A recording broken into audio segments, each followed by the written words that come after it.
East Asia and the Pacific will come to order.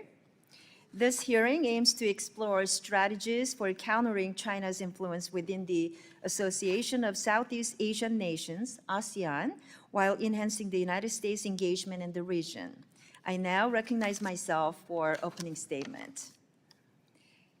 Again, welcome to the East Asia and Pacific Subcommittee's hearing titled Building Bridges, Countering Rivals, Strengthening U.S. ASEAN Ties to Combat Chinese Influence. This hearing presents an opportunity for us to examine China's growing footprint in ASEAN and to discuss ways the U.S. can counter it by strengthening cooperation across economic, security, diplomatic, and law enforcement sectors. China has long prioritized Southeast Asia in its foreign policy, using diplomacy, infrastructure investment, and trade to entrench its influence. In contrast, U.S. economic engagement has stumbled. Initiatives like the Trans-Pacific Partnership and the Indo-Pacific Economic Framework for Prosperity aimed high, but failed to deliver meaningful market access or address trade imbalances. Despite our inability to engage economically, we continue to build robust relationships with countries like the Philippines, Vietnam, and Singapore. But we too often underestimate ASEAN's collective weight in our own Indo-Pacific strategy. We need to ensure the United States has a genuinely responsive and effective strategy to remain the partner of choice in ASEAN and ask ourselves, where have our past strategies in Southeast Asia fallen short? What legislative tools can strengthen our regional position? Are our frameworks aligned with ASEAN partners' priorities? Despite China's reach, the United States is the preferred long-term partner of choice for many ASEAN countries.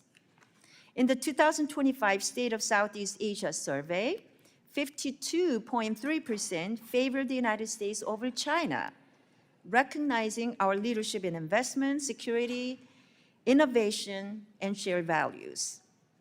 On security, the United States has made real strides, expanding maritime security with the Philippines and partnering with other South China Sea nations on law enforcement, maritime safety, and capacity building training, enhancing disaster response and maritime governance capabilities. Economically, however, we are underleveraged.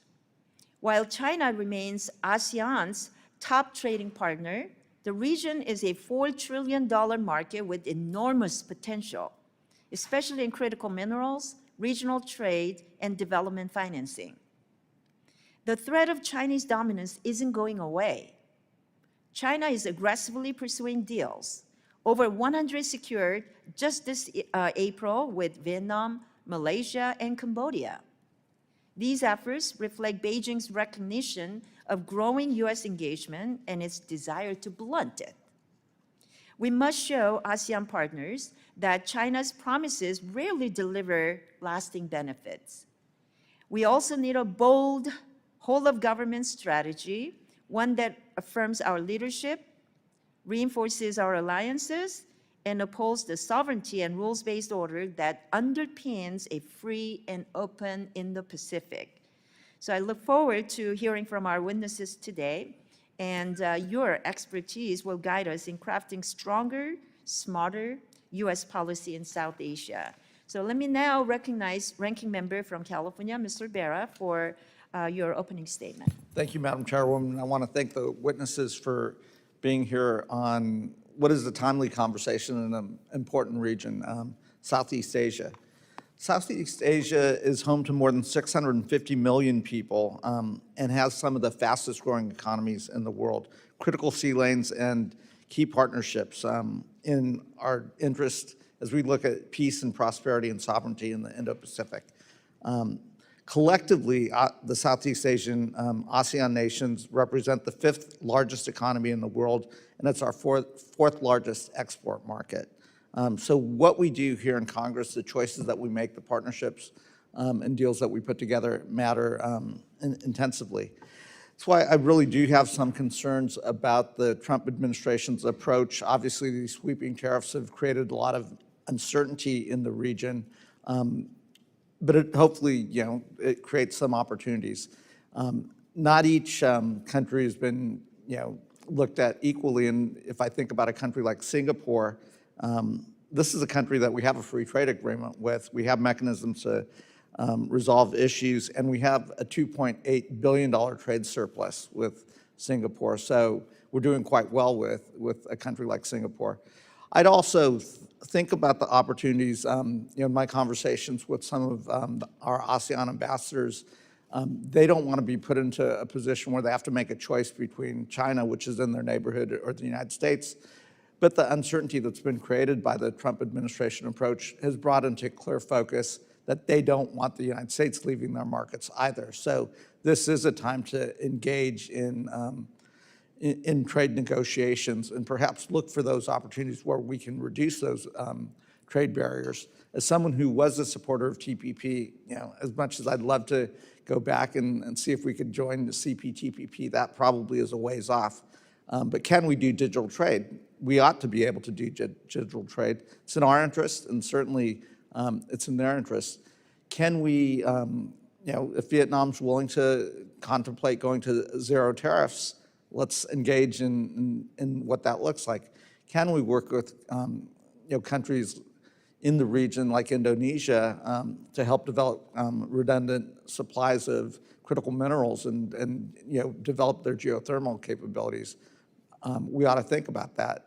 Can we work with places like Vietnam that do have energy resources in their EEZ that are being harassed by the PRC? We ought to work there.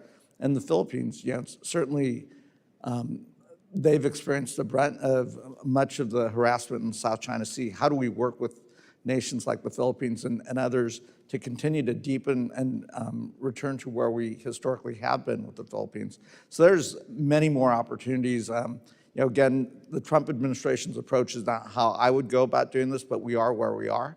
We've got to double down on our conversations, look for those partnerships, create those redundant supply chains, and bring the Southeast Asian nations closer together, not as a choice between China and the United States, but recognizing the unique assets, the unique opportunities, the vibrant young population, and the dynamic economies of the region. So with that, Madam Chairwoman, let me go ahead and yield back, and I look forward to hearing the testimony of the witnesses. Thank you. Other members of the committee are reminded that opening statements may be submitted for the record. And we are now pleased to have distinguished panel of witnesses before us today on this very important topic. First, Mr. Gregory Polling is Director and Senior Fellow of the Southeast Asia Program and Asia Maritime Transparency Initiative at the Center for Strategic and International Studies. Thank you for joining us. Mrs. Barbara Weisel, non-resident scholar at Carnegie Endowment for International Peace. Thank you for being with us. And Dr. Lynn Kuok, Lee Kuan Yew Chair in Southeast Asia Studies at the Brookings Institution. This committee recognizes the importance of the issues before us and is grateful to have you here to speak to us today. Your full statements will be made part of the record, and I'll ask each of you to keep your spoken remarks to 5 minutes to allow time for member questions. Let me now recognize Mr. Polling for your opening statement. There we are. Thank you very much, Chairwoman Kim, Member Bera, and distinguished members of the subcommittee. I'm honored to share my views before you today on the topic of U.S. ASEAN cooperation to combat China's influence in the region. Before I begin, I should note that CSIS, my home institution, does not take policy positions, so the views represented are mine and mine alone. In my testimony, I've been asked to address both U.S. cooperation with ASEAN in the maritime domain, particularly the South China Sea, and more broadly on the geopolitical front. And I'm happy to say that on the first, I think the U.S. and its allies and partners, particularly the Philippines, are doing a remarkable job of holding the line in the face of Chinese coercion. On the second, the broader competition for influence in the region, I worry that the U.S. is putting at risk what has traditionally been its stronger position over China in most of the countries of Southeast Asia. When it comes to the South China Sea, China seeks to control all activity, peacetime and military, in clear violation of international law. This is a direct threat to U.S. national interests, long-standing U.S. commitments to freedom of the seas, which has been an abiding U.S. interest since the earliest days of the Republic. It's also a direct threat to our oldest ally in the Indo-Pacific, the Philippines. This has been recognized by administration after administration, Republican and Democrat. And the U.S. has done a remarkable job in both showing its own flag, pushing back on Chinese coercion, and helping build the maritime capacity of partners and allies in the region to maintain their own presence in disputed waters, even in the face of what China now has, the largest navy, the largest coast guard, the largest missile force in the world. Under Xi Jinping's leadership, China for the last decade plus has engaged in a campaign of coercion in what is often called the gray zone, just below the level of military force, using Coast Guard vessels and militia vessels to intentionally create risks of collision, to bully and intimidate smaller states into giving way in the South China Sea. And that campaign had a great deal of success for the better part of a decade. For the last 3 years, that has not been the case. For the last 3 years, starting at the end of the Rodrigo Duterte administration of the Philippines, but accelerating under the current presidency of Ferdinand Marcos Jr., we have seen the Philippines stand tall for the first time in quite a while. The Philippines engaged in a nearly year-and-a-half-long standoff with China from 2023 to 2024 in order to resupply and repair its facility, the BRP Sierra Madre on 2nd Thomas Shoal, an underwater feature. Despite the largest presence of Chinese militia and Coast Guard we have ever seen deployed in the South China Sea. By December 2023, the Philippines was sailing 2 to 3 ships up against 50 Chinese vessels. Didn't blink, managed to get through, often with a US P-8 overhead, and with the US's repeatedly stated commitment to defend the Philippines should China use force. And it was China that blinked, not the Philippines, in that standoff. On the oil and gas front, we have seen Vietnam, for the first time in many years, developing new oil and gas fields despite a persistent Chinese Coast Guard presence in its waters. Malaysia, over the last 2 years, set new records for drilling offshore wells in disputed waters. Even Indonesia, which has traditionally not viewed itself as a part of this dispute, has begun to receive forceful bullying and coercion from the China Coast Guard because of new oil and gas fields it's developing, and it's done so anyway. What we see is a Chinese strategy that is clearly floundering, and all the U.S. really needs to do is continue course in order to make sure that China continues to flounder. Where I'm more worried is on our overall influence in the region. As Chairwoman Kim said, if you look at public opinion polling, elite opinion polling, UN voting records, educational data, the U.S. remains the partner of choice. The United States is more trusted, its leadership is more sought after globally, it is more popular in most places in Southeast Asia. In the Philippines and Vietnam, the U.S. has enormous leads over China in every metric you could imagine. In Indonesia, the largest country in the region, Indonesians are conflicted, but in general, they dislike China a great deal more than they dislike the U.S., although that did flip last year. And I worry that it will remain the case in the future that China may begin to edge us out in Indonesia. While you have pro-Chinese elites in charge in places like the military junta in Burma or in Cambodia, when you look at public opinion polling, Cambodia and Burma are the 3rd and 4th most pro-American publics in Asia. Even in Laos and Thailand, the U.S. holds its own. It's really only in Malaysia where we see China making any considerable ground on this issue of soft power, of influence, of whose leadership do you support. And to be clear, the U.S. cannot win a geopolitical, strategic competition with China with military and economic might alone. At the end of the day, it's a competition over the rules and institutions of the international order. And that requires other countries to agree with us more often than agree with China. That means that we need to not forget the power of attraction, not just coercion and compulsion. That we have to be the preferred partner, not just a partner that one has to side with.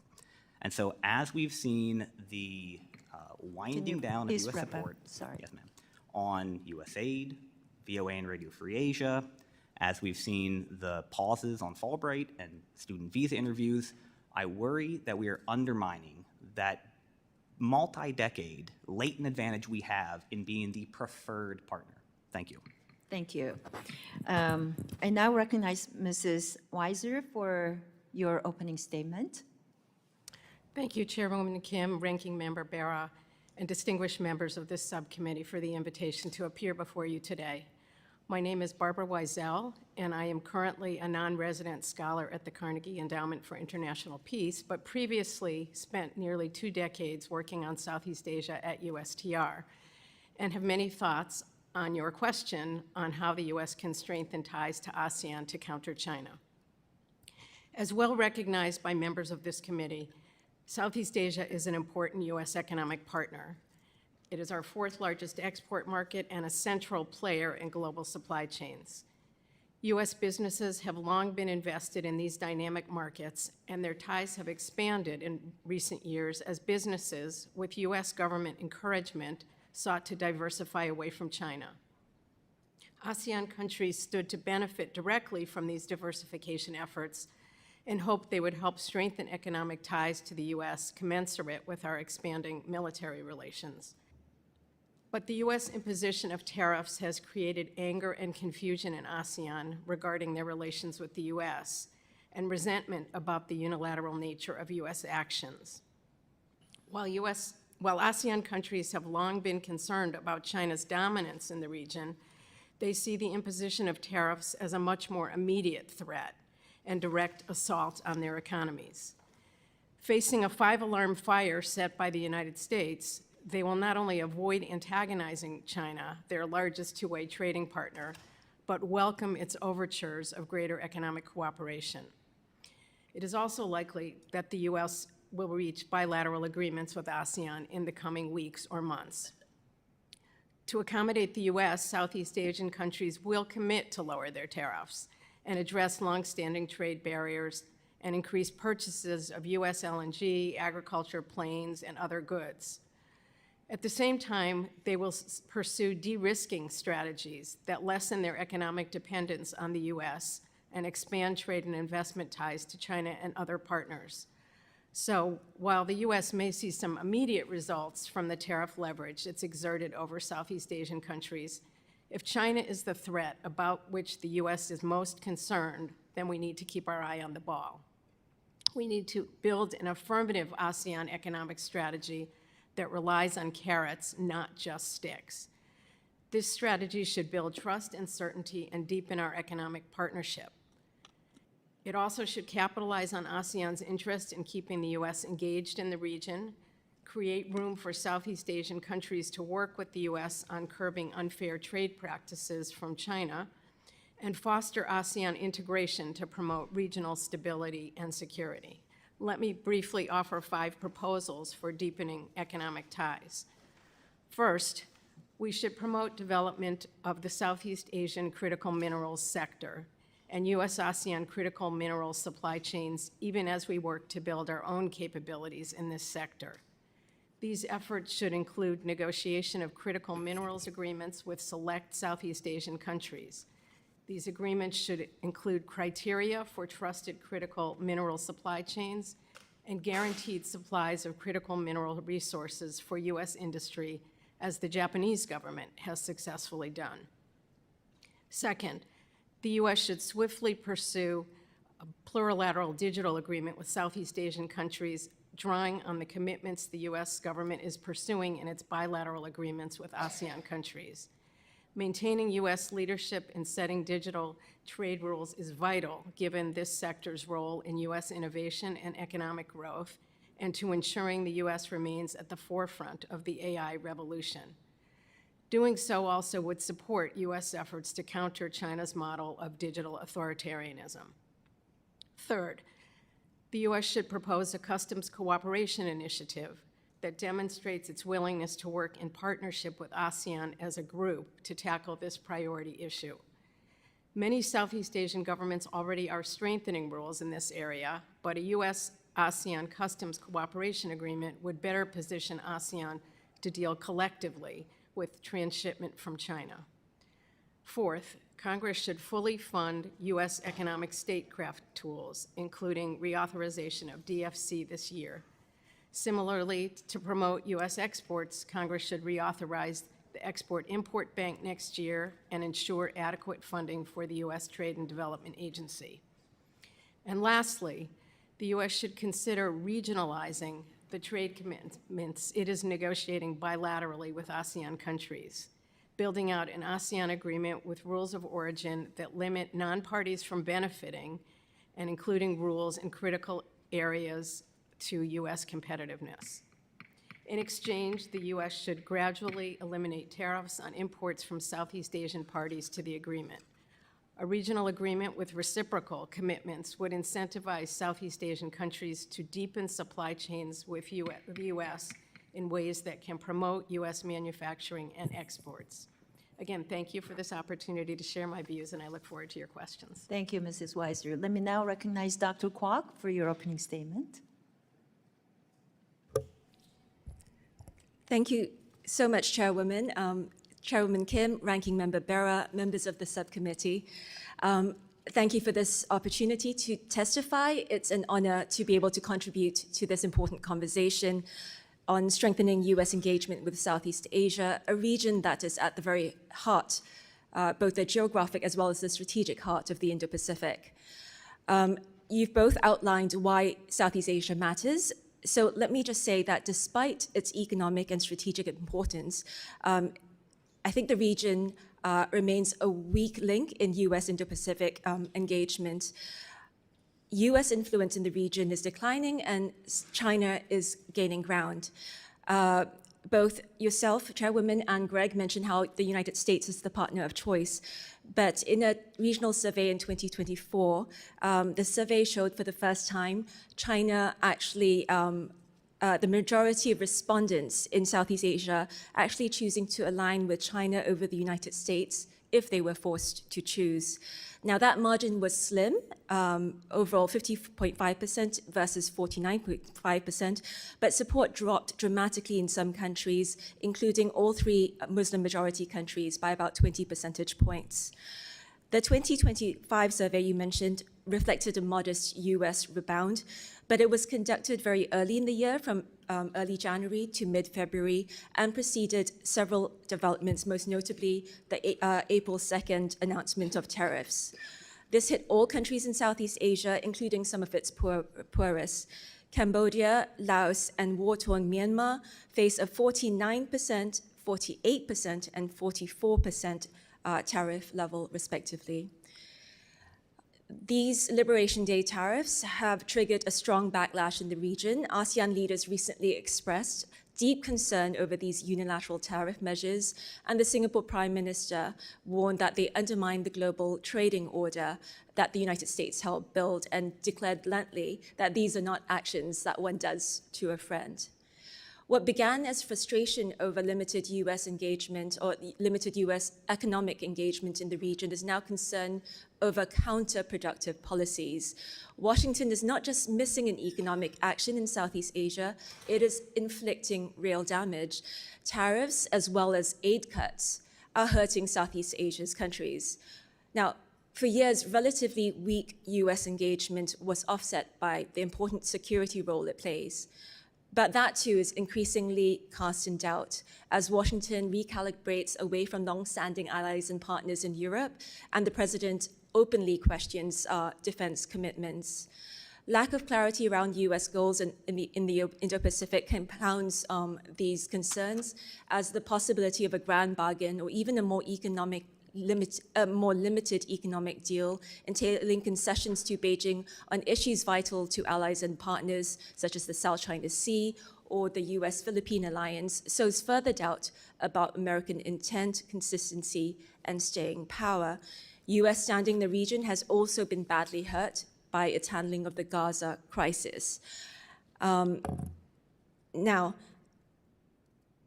although a loss for the United States doesn't necessarily mean a win for China, Beijing has been very proactive about continuing to deepen its regional ties through trade, through investment, through infrastructure, and through consistent diplomacy. And as you mentioned, Chairwoman, in the weeks after the April 2nd tariffs, Beijing visited Southeast Asia and concluded 113 deals, and even a few of those materialized. I think the signal was clear that China is a consistent and reliable economic partner, while the United States throws a wrecking ball at the global trading system. Beijing's actions in the South China Sea are a serious irritant in its relations with its neighbors, particularly the Philippines and Vietnam. But I think China has been remarkably adept at containing the fallout, both through the use of economic incentives as well as through quiet diplomacy. Southeast Asia does not want to choose between the two countries, and they will continue to hedge for as long as possible. But China's growing sway hampers Washington's ability to engage bilaterally and multilaterally in the region to strategic effect. I've detailed policy recommendations for the US government as legislative proposals in my written testimony, but very broadly, these touch on 3 areas that the United States must act on. First, economic engagement. For the region, economics is security, and failing to understand this leaves Washington on the back foot. Congress can lead by first, reviewing tariffs, second, advancing targeted trade agreements in strategic sectors like digital infrastructure and critical minerals, and third, bolstering funding support for infrastructure and development. The second main area that the United States needs to work on is strengthening its alliances and partnerships in Southeast Asia. It's done well with the Philippines, but I think what's necessary at the moment is commitment at the very highest levels to treaty commitments and expanding economic and strategic engagement with key regional players, including Singapore, Vietnam, Indonesia, Malaysia, and Cambodia. And finally, the third area, defending international law and maritime rights. International law reduces conflict risks and advances concrete US interests.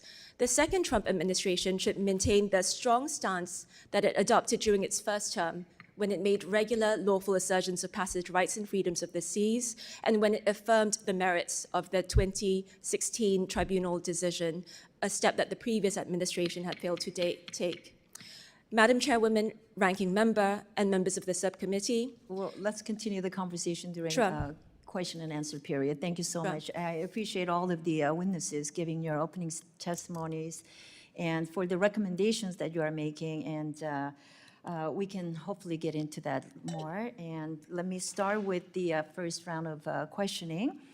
You know, as you all mentioned, we want to be the partner of choice, and our ASEAN partners are waiting for us to show up.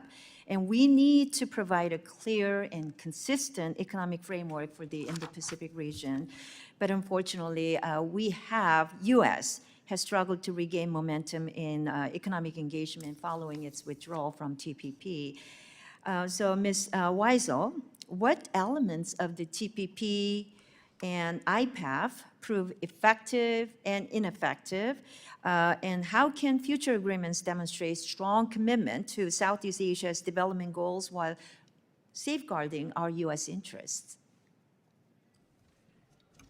Thank you for the question. I think in terms of TPP, I mean, TPP is now in force. The U.S. is not a party to that agreement, so it was a successful agreement, notwithstanding the fact that we are no longer party. I think that what was successful about TPP was first that it was a very high standard agreement and include a lot of issues that had not been part of previous trade agreements, that advanced rules that were of importance to U.S. economic competitiveness, including on things like intellectual property, on state-owned enterprises and competition, and other areas. In looking back at what we would want to do were we to pursue a free trade agreement with the region, I think there are definitely additional areas, updates that you would want to consider, and things that we learned, for instance, over the last couple years about resilience of supply chains, about our competition with China, that you would want to add to an agreement like that, that were not issues then, but as in all free trade agreements, you know, there are new generations of agreements, new issues that you need to think about and incorporate in updated agreements. IPEF, I think, was, in my view, more of a political agreement than an economic agreement, and that the purpose of that was to demonstrate to our trading partners that we were going to be engaged in the region. Yeah. We wanted them to commit to a range of issues related to areas of mutual concern, including related to supply chains. But we were not prepared to discuss market access in any way, and I think that that really hobbled the effort. I also think that our decision not to engage on digital trade was problematic and something that we would want to revisit going forward. Thank you. As we strengthen our strategic posture in the Indo-Pacific, particularly with ASEAN partners like the Philippines, Subic Bay, which I visited, is again emerging as a critical location for U.S. logistics and operational planning. And our defense cooperation agreement with Philippines grants us access to sites like Subic. But we must balance our military presence with Philippines' constitutional limits on foreign bases and sensitivities to nationalist sentiment, which has historically complicated our security cooperation. Mr. Pauling, keeping this delicate balance in mind, what specific capabilities or pre-positioned assets would most enhance deterrence at Subic? Thank you, Chairwoman. The most important thing for the Philippines, well, I suppose there's two. One, it needs asymmetric capabilities, much like Taiwan or anybody else facing a giant neighbor. This is not a foot race the Philippines can possibly win. So seeing more deployments like the Nemesis right now, Tomahawks, paired with Philippines' own mid-range land-based capabilities, like the BrahMos missiles they bought from India, is key. It allows the Philippines to hold Chinese vessels in the South China Sea at risk in a situation in which there's no number of hulls that they could possibly be sold or loaned that would make up for the asymmetry they face. The second is presence. At the end of the day, there's no military solution to the South China Sea. The Philippines needs to be able to show the flag. And they've done a remarkably good job with a very limited Coast Guard and Navy.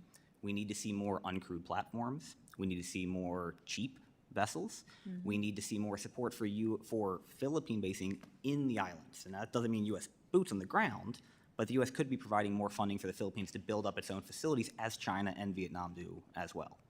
Thank you.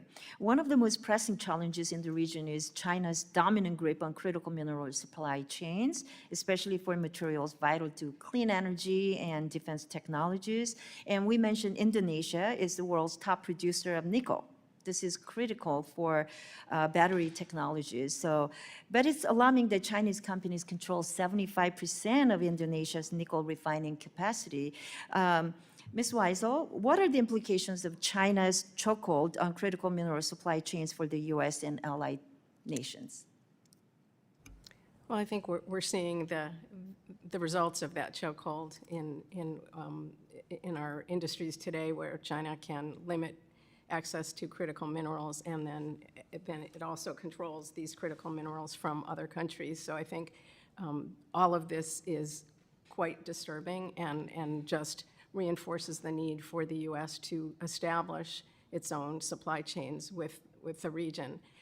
I think, as I mentioned in my testimony, Japan has had quite a good deal of success in trying to limit its reliance on Chinese critical minerals by promoting its relationships with the region. They have an organization called the Japanese Organization for Metals and Energy Security that has the purpose of ensuring stable supplies of critical minerals and energy for Japan. Thank you. The result of that, and is something I think we should be looking at, is that they have been able to successfully diversify their sources of critical minerals, and in the funding that they use for this organization that's known as JOGMEC, they have. Sorry, my time's up, so let me yield my time to Ranking Member Bera for his questioning. Great, thank you, Madam Chairwoman. And we can stick to the topic of critical minerals. Japan built those redundant supplies after facing economic coercion and retaliation from China, I think, in terms of choking off some of those. And we're certainly at risk and experiencing some of that potential risk right now. So there is an importance and expedience to not just develop our own domestic supplies, but also look at, in a strategic way, how we go into whether that's Vietnam, Malaysia, other Indonesia, and build redundant supplies. And I would argue in the Biden administration, the Mineral Security Partnership gives us some vehicles by which to work with countries like Japan, Korea, and others to help build those, and perhaps even go into, the Koreans are going into Mongolia, perhaps go into other areas. But this is, I would agree with you, Ms. Weisel, that I think this is a key area where we can deepen our relationship in a positive way with Southeast Asian nations, and we should do so. And Madam Chairwoman, I think we have a hearing actually coming up soon looking at that particular issue. Let's go back to digital trade for a second. While I wish we could go back to TPP, I clearly thought digital trade was something that we would get under the Biden administration. It obviously didn't happen. It's in our interest, certainly in the region's interest. We can work off some of the existing digital trade models, whether that's taking the digital trade chapter out of USMCA or looking at some bilateral pieces. But maybe each of you, if you wanted to just touch on the importance of getting a digital trade deal done, maybe we'll start with Dr. Kuok and then work to the left with the region. Thank you very much. I think in terms of the importance of a digital trade agreement, China is embedding its digital norms in the region through its deals with countries like Cambodia, Myanmar, Laos, etc. And once those norms, the technology and the norms are embedded, I think it becomes quite difficult to reverse. So, I mean, there's very little. I doubt there's very little downsides to moving quickly on this issue, and I think the U.S. should be alert to it, lest it be in the same position as it is now in terms of critical minerals, where it allowed China to invest in Indonesia, since Indonesia banned the export of nickel and allowed China to invest heavily in its nickel processing. I think the United States was asleep at the wheel in that respect, and I think it needs to redouble its efforts in terms of reaching and arriving on a digital trade agreement with Southeast Asian countries. Right. Ms. Weisel. Yeah, I would just add that China is active in this region. They have just recently updated their China-ASEAN agreement, which now includes additional digital commitments, and there's active cooperation between the two. So I think that's something that we really should keep a close eye on. But I also would note that the EU is engaged with a number of ASEAN regions, and the EU has a different approach to digital trade rules than we do. So absent the U.S. direct engagement in the region, we're ceding it to others. Mr. Bowling. I would just reinforce that last point. We have 325 million people in a world of 8 billion and growing. We can either help set rules in partnership with others, or we can end up taking the rules. What we've already seen is almost everybody in Southeast Asia has now adopted a European-style GDPR regime. They did that because we had no alternative, and they asked and asked and asked, and we didn't present it. Later this year, ASEAN will likely release its own digital economic framework agreement. We don't know what rules will be in there, but they won't be rules that the U.S. helped set. And that will be the story as long as we decide to take our ball and go home. Great. And while IPUF would not have been the approach that I would have taken, it was an approach that the Biden administration took. And in our conversations,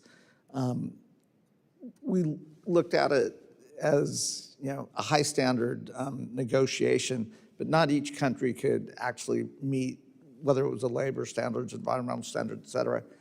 And I think how I pitched it to the administration, and I would pitch it to the Trump administration, was in a modular way, right? There, it's easy for us to do a trade deal with Singapore and Australia, New Zealand, Japan, Korea. It's essential for us to do a trade agreement with Indonesia, Vietnam, Philippines, Malaysia, and each of those countries may not, at this particular moment in time, be able to meet those high standards. But if we use a carrot approach, if we use, and I agree with you, it's not really a trade deal without market access, because obviously that's what folks want. If the Trump administration's listening, I would strongly urge us to, in a bipartisan way, to try to figure this out. And if we don't set the norms and the rules, somebody else is, and we may not like them when we wake up. I'll yield back. Thank you. Let me now recognize Representative Marlin of Guam for 5 minutes. Thank you, Mrs. Chairwoman. And as Guam often serves as the first point of contact with the U.S. for many ASEAN countries, I'm very enthusiastic about further advancing our relationship with them. In the early 2024, the U.S. surpassed China as ASEAN's largest export market. This dynamic economic development underscores the importance of strengthening our economy tie with the regional group. However, the potential benefits of ASEAN are not limited to economics alone. ASEAN also plays a critical role in promoting regional stability and maritime security, deepening the cooperation for natural disasters and more. Given China's growing influence in the region, it's imperative that we develop a comprehensive strategy to enhance our engagement with ASEAN, counter China's influence, and secure our national interests in the region. As for the economic aspect, the U.S. is the largest source of cumulative foreign district investments, FDI, in ASEAN and overtook China as the largest export market this year. Now, while we need to address unfair trade practice in general, we also need to consider the potential ramifications of proposed tariff increase on ASEAN countries, since many of them have export-dependent economies.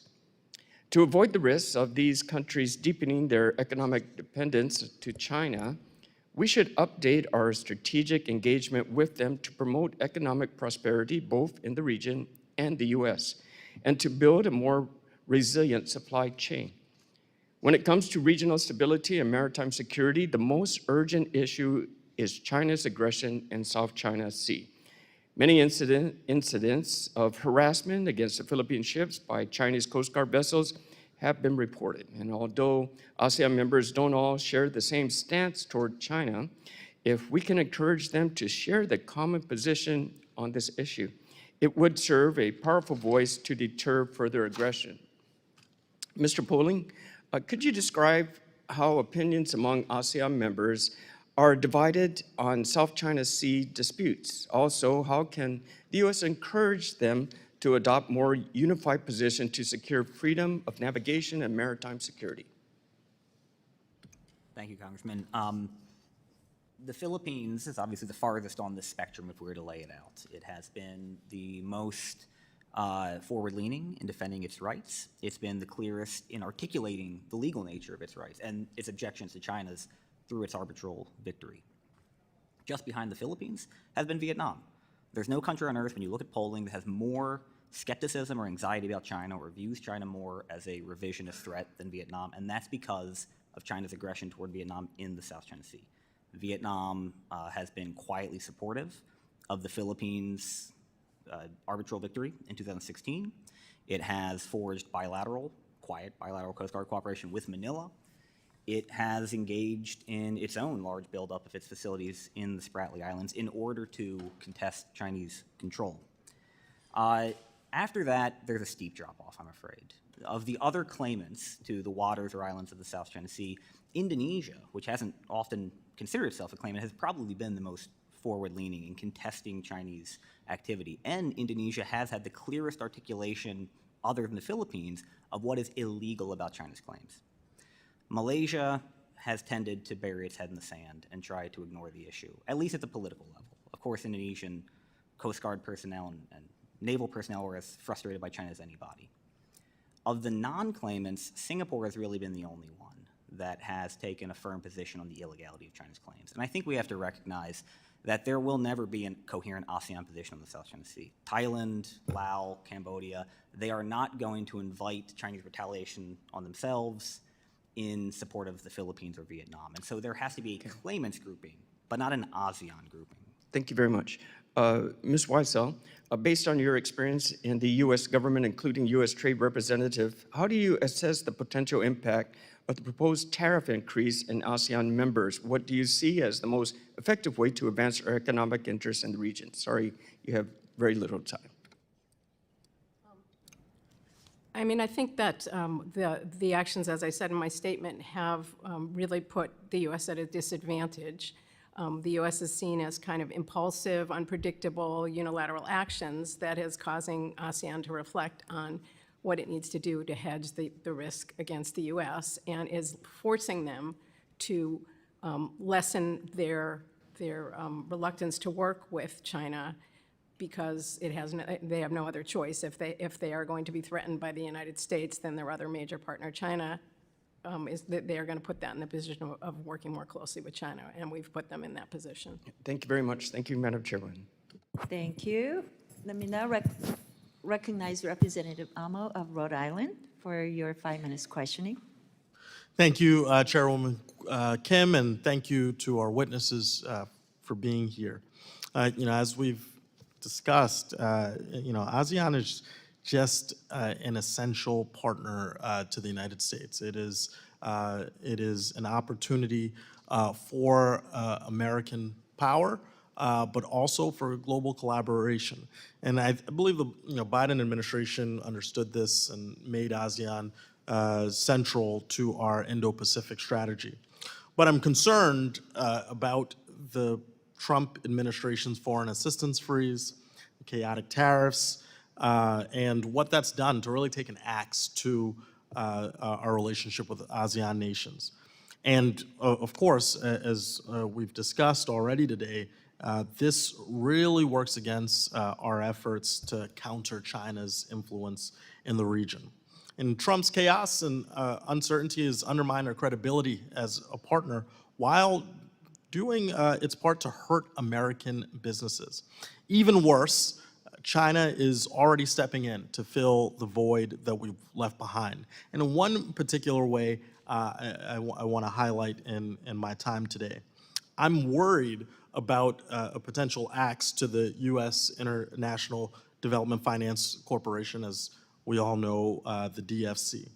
The DFC provides an enormous return on investment to the American taxpayer, advancing the United States' foreign policy goals and our economic interests, a true definition of a win-win. And the United States private sector is consistently the largest source of foreign direct investment in the ASEAN region. The DFC is also a perfect counter to China's Belt and Road Initiative, providing an alternative to that coercive financing scheme. In the first 3.5 years of the Biden administration alone, the DFC advanced over $1.4 billion in private sector investments in the ASEAN countries. Dr. Kuok, as we work on legislation to reauthorize the DFC, how do you think we can ensure that the DFC continues working successfully in the ASEAN region to support our allies and combat China's growing influence? Thank you very much, Congressman. I think you're right to point out the strategic damage that the withdrawal of aid has done to the United States. 2 caveats on aid. First, having aid in and of itself it might have hurt in some respects U.S. ability to engage with some of the regional governments who saw aid as meddling from the United States, or some forms of aid as meddling from the United States. And there are some reports that suggest that the strategic return on U.S. aid was unclear.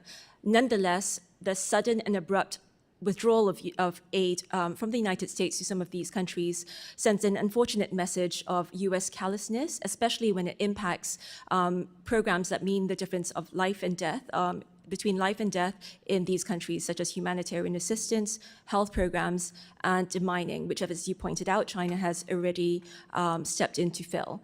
On development finance, I think this is clearly something that the United States needs to step up on, and I urge greater focus in this respect. China's Belt and Road Initiative, which you mentioned, was initiated in 2013.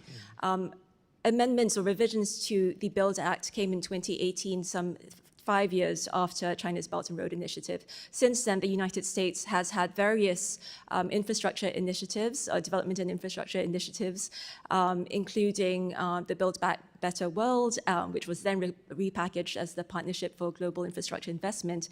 And all of this is all well and good and very much appreciated in Southeast Asia, but it hasn't shown yet any concrete developments in Southeast Asia. So I think, urgency is the key here. Otherwise, it starts to feel like old wine in new bottles. So certainly, the region is in urgent need of infrastructure development. And all of this should have happened yesterday. If not today or tomorrow would be great. And this is not just in the region's interest, it's in the U.S. interest as well, as it seeks to reduce regional reliance on China, as well as increase U.S. access in the region as well. Well, thank you. I see my time is close to expired, so I will yield back. Thank you. Thank you. I'd like to now recognize the gentleman from Pennsylvania, Representative McKenzie, for 5 minutes. Thank you, Madam Chair. Appreciate the testimony today. It's a very important topic as we seek to combat the rising influence of China, and I think we all would like to make sure that we have greater bonds between the U.S. and the ASEAN countries that we're talking about here today. So for Ms. Weisel, we have seen in the trade disputes between the U.S. and China the restrictions that have been placed by China on critical minerals coming into the U.S. and what that means for our economic, vibrancy is felt all across our economy potentially. And so are there opportunities that you see for us to build greater relationships with other countries in the region so that we could have a diversified supply chain in this area? Thank you for the question, Congressman. I think there absolutely are opportunities to build closer ties and stronger supply chains. I mean, we know this from going back to the first Trump administration when the U.S. was encouraging companies to build ASEAN, China Plus One strategies, and ASEAN understood that they were going to be a beneficiary of that. They also several of the ASEAN countries have important critical minerals and are looking to develop their supply chains. They see the United States as an important partner in helping them build both their build out their critical mineral supply chains, and that they are quite interested in partnering with us. And I think that what we need to show here is consistency. So some of the signals that we sent, for instance, that we want to build our own supply chains, but we have a 232 investigation going on critical minerals. So if they partner with us, are they then going to be subjected to 232 tariffs that are going to undermine the cooperation that we're seeking to build?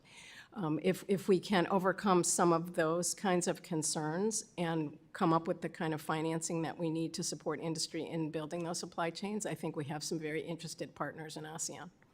And that's great to hear, because I think we saw that coming out of the trade and tariff disputes back in 2018, 2019, is that the countries were willing to take on supply chain initiatives outside of China, working with the U.S. And I think that was actually a good benefit from that trade dispute in 2018, 2019. I think we have the potential again this time with tariffs. There are two different issues going on. There is certainly the reciprocity issue that we see across the board being dealt with in a lot of countries. And then there is China. That is unique. The tariffs that are being placed on China are significantly higher than in other countries. And I think we have this same potential ahead of us here, because countries were shaken in 2018-19 doing business with China. They started getting out. Those that stayed, anecdotally, have come to regret that. And they have said, you know what, we got the warning shot in 2018-19. We didn't fully listen to you. We didn't get out. We didn't move our supply chains fast enough. And I think that has a potential to be something that is going to speed up here in this latest round of tariffs. So if you're saying that willingness is there, then the potential for that supply chain disruption with the higher tariffs placed on China, I think is very real. And I think ASEAN countries should be ready to take on that American business, get away from China, and I think we have the opportunity to have stronger bonds going forward. I'll close with one other question for you, is when we look at this disruption in trade going on right now, I would like to hear from you what other opportunities outside of critical minerals do you see as the greatest opportunity for ASEAN countries to take on? Is it medical devices? Is it basic manufacturing, electronics? What do you see as the biggest opportunity for those economies to take on? I think that they are very interested in working with us on the digital economy and strengthening their digital trade with the United States, but also within each of these countries. They all are very committed. They have large numbers of young people who are really digitally educated and do see that as the future of their economies. I think that they see opportunities of working closely with our digital industries and in finding ways to align our regulatory approaches. All right, well, I appreciate that, and thank you again for testifying. I think we have great opportunities that lie ahead for the U.S. and ASEAN relationship, and look forward to working on those together with everybody interested. Thank you, and I yield back. Thank you. And I now recognize gentleman from Texas, Representative Castro, for 5 minutes. Thank you, Chairwoman. And Chair Kim, I appreciated working with you to reintroduce the bipartisan Partner with ASEAN Act today. This bill would give ASEAN the same diplomatic privileges and immunities that other major multilateral institutions already enjoy, a step that I believe would strengthen ASEAN's centrality and U.S. regional ties. So I wanted to ask Mr. Poling, how important is it for the U.S. to follow through on this legislation and demonstrate that we treat ASEAN as a strategic partner? I think it is quite important, particularly at a time when ASEAN questions whether the U.S. will follow through on a great many commitments it makes. The legislation has been pending for, I think, 3 years. It first was introduced 3 years ago. At a time when ASEAN fears that the U.S. will withdraw from multilateral engagement, at a time when the State Department has suggested that it will shut down the multilateral affairs shop within EAP, which is in charge of ASEAN affairs, this can send an important countervailing message. Thank you. And I want to ask Dr. Kuok, recent polling suggests that public opinion of the United States has dipped in majority Muslim Southeast Asian countries following Israel's war in Gaza. And so how has the war in Gaza affected the region's public opinion of the United States?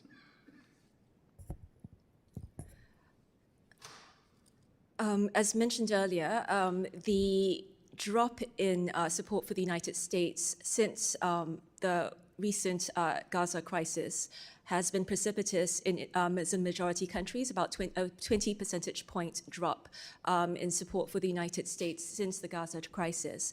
And support for China in Muslim majority countries is averaging about 70% amongst Muslim majority countries. And this was in the most recent poll as well, the 2025 poll. So a slight decrease in support for China and increase in support for the United States, but still very poor support for the United States amongst these Muslim majority countries, amongst even Singaporean respondents, because Singapore has a minority Muslim population.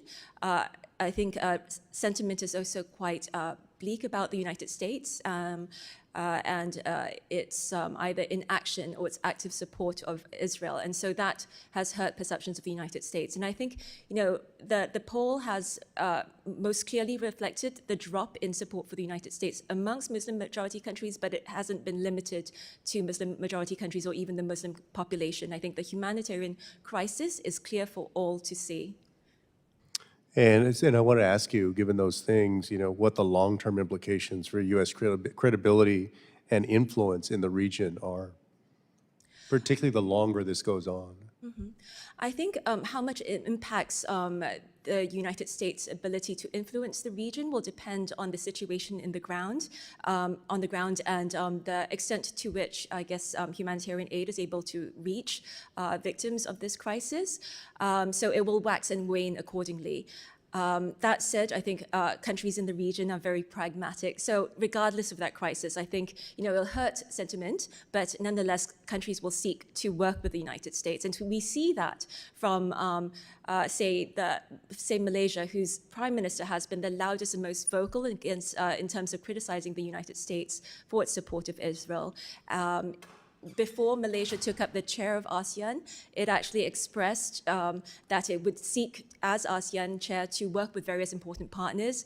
And it mentioned a whole list of partners, but left out the United States. Since then, Malaysia has sought to clarify that it seeks to continue to work with the United States. So I think even then it wants to work with the United States, but the U.S. has to be there to offer up economic and security options. Well, and speaking of the economic part, I have 45 seconds left. Let me ask you about the effect of the tariffs on public opinion as well, because that's another major issue.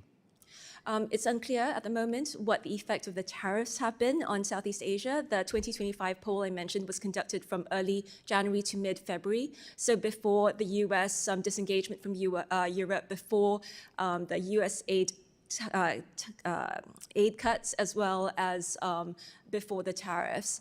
But I think it cannot but hurt the United States, given the steep tariffs, as I mentioned, on many of the poorest, some amounting to almost 50% tariff rate. And these countries cannot afford these tariff rates. So it's not only going to have an economic impact on the region, but as the Singapore Prime Minister pointed out, an impact on the global trading system, which will then hurt these countries. And it will hurt the United States as well.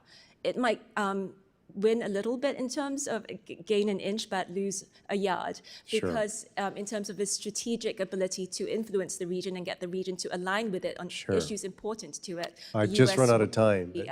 Will Thank be you. on a back foot. Thank you. Thank you. Thank you. Let me now recognize gentlelady from South Carolina, Representative Biggs, for 5 minutes.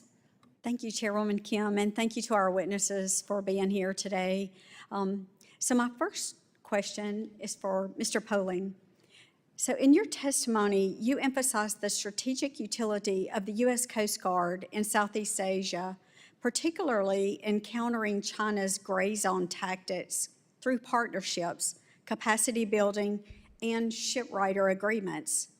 Given the success of China's non-lethal coercion via its Coast Guard and maritime militia, what additional steps would you recommend the United States take beyond current initiatives to strengthen and expand the U.S. Coast Guard engagement in the region? And how can these efforts be better integrated with the needs of frontline states like the Philippines and Vietnam? Thank you, Congresswoman. I do think that it has been important to see now a small presence of U.S. Coast Guard cutter, usually one at a time, conducting training activities in Southeast Asia. The U.S. Coast Guard is stretched too thin. We have to acknowledge that it is not going to play a direct role in helping support, say, Philippine activity in the South China Sea. That's going to remain a Navy role. But the more the Coast Guard can be funded to forward deploy to the Indo-Pacific, engage in shipwrighting in the Pacific Islands, and training and capacity building in Southeast Asia, the better.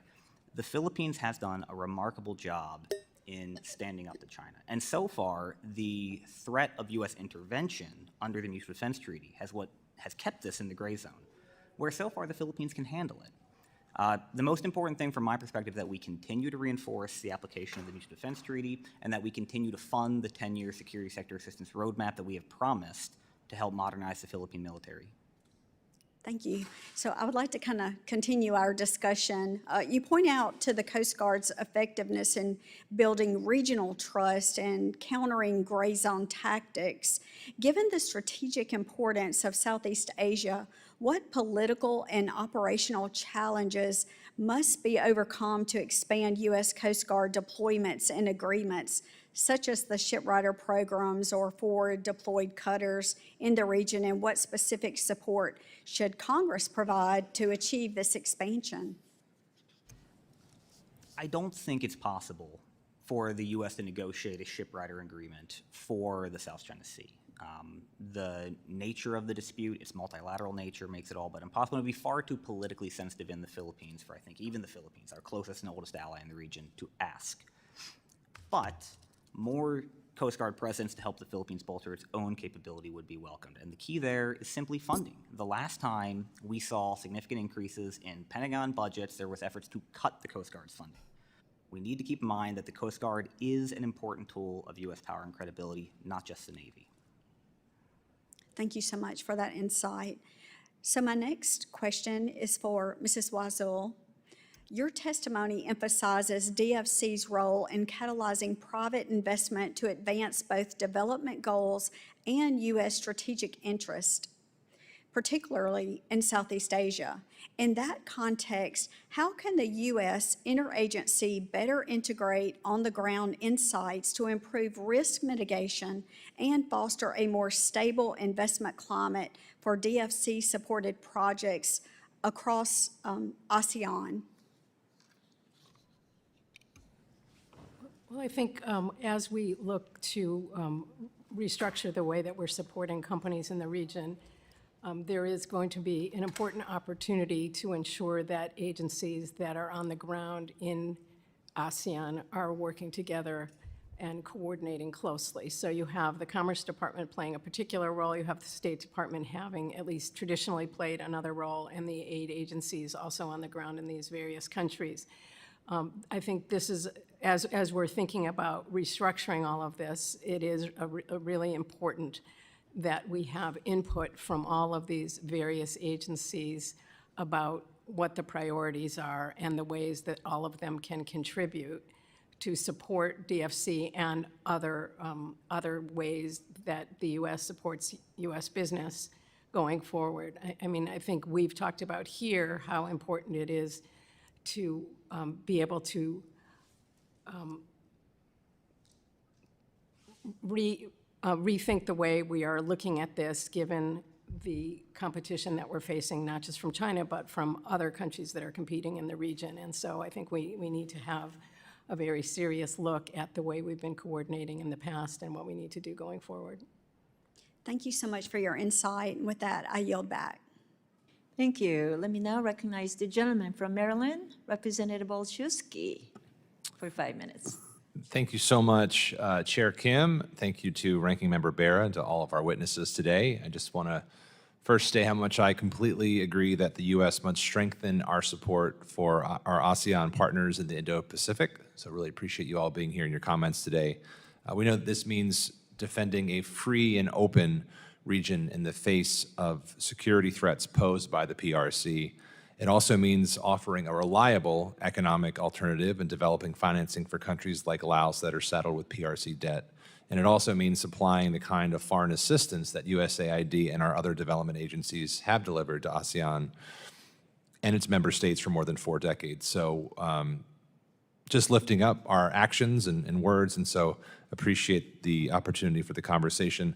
I know there's been a lot of talk. I want to turn a little bit to solutions through people-to-people ties, and so I was hoping that we can focus on that. I believe that we should be building on the friendship shared by our combined 1 billion people, and I'm proud that Maryland's Johns Hopkins is leading the way. In 2023, Johns Hopkins School of Advanced International Studies launched the U.S. ASEAN Institute for Rising Leaders. However, President Trump's budget request seeks to end this critical educational and cultural exchange. Ms. Kuok, perhaps you can speak to, or Dr. Kuok, I'm sorry, could you speak to the importance of engaging with youth and emerging leaders in ASEAN countries and for the long-term U.S. relationship with the region? How would ending educational and cultural exchange programs in the region affect U.S. influence there and open doors for the PRC to expand its influence? And if there's time, I'd invite our other witnesses to answer as well. Thank you very much. I have to admit not to have thought very much about this issue because it almost seems very obvious that the United States is inflicting a grievous act of self-harm when it ends educational programs for the young people of the region who will tomorrow be the leaders of the countries. So I think, clearly this is a wrong-footed move, and it will hurt the United States. I mean, if you look at the youths in the region today, I think just anecdotally, some of them have been put off from coming to the United States because of some of these concerns. But more broadly, I think, a couple of weeks ago, the Shangri-La Dialogue of Defense Ministers took place in Singapore. And at that dialogue, the Defense Secretary Hegseth, he actually talked about how our futures are tied together. So the futures of the Indo-Pacific and the futures of the countries of the Indo-Pacific are tied together. Yet it feels so much like the region is under an onslaught from this part of the world. So it doesn't feel very much like a shared future, and I cannot imagine that it feels very much like a shared future for the young people whose futures are thrown up into uncertainty by some of the more thoughtless actions of the administration. Any other thoughts on that particular topic?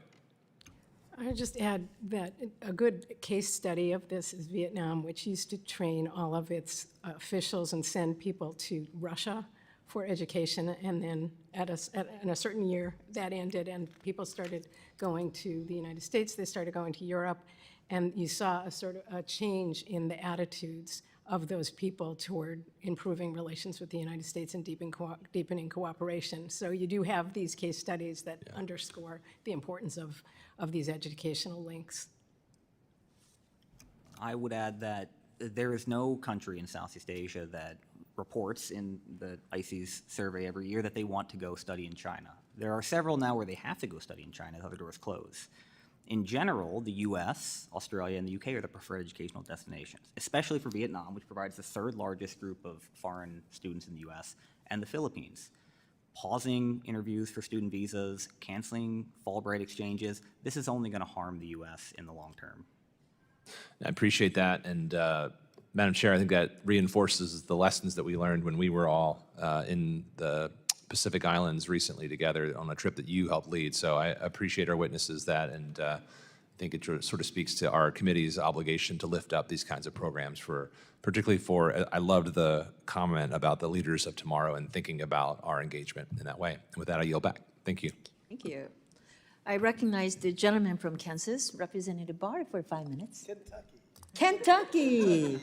Oh. It's okay. It's okay. Thank you, Madam Chair, for your excellent leadership in holding this hearing. And let me key in on Dr. Kuok's testimony when she talked about these ASEAN countries or Southeast Asian countries, they don't want to be forced to choose. This does corroborate some of the public comments and some of the analysis from our embassies when I traveled to Thailand, Singapore, Indonesia, the Philippines. But, you know, privately in our meetings with our counterparts, they do want to choose. They want to choose the United States. That has not changed from the Biden administration to the Trump administration. I would argue, especially Indonesia, a vibrant democracy, they want to choose. They want to choose the United States, and that hasn't changed from one administration to the other. In fact, I remember very vividly when we were in Jakarta, hearing a very stern admonition from the foreign minister, Marsudi, how terribly upset the Indonesians were and others ASEAN country leaders were that President Biden skipped the ASEAN conference. So this sense of a vacuum, it's not unique to now. It existed before the Trump administration. I think it's not a change in policy on trade that has given us this challenge of needing to deepen our ties with them. In fact, I want to challenge the critics of the Trump administration's trade strategy a little bit when they claim that the president's efforts to negotiate more reciprocal deals are pushing ASEAN nations towards Beijing or making these nations more vulnerable to Xi Jinping's acts of coercion.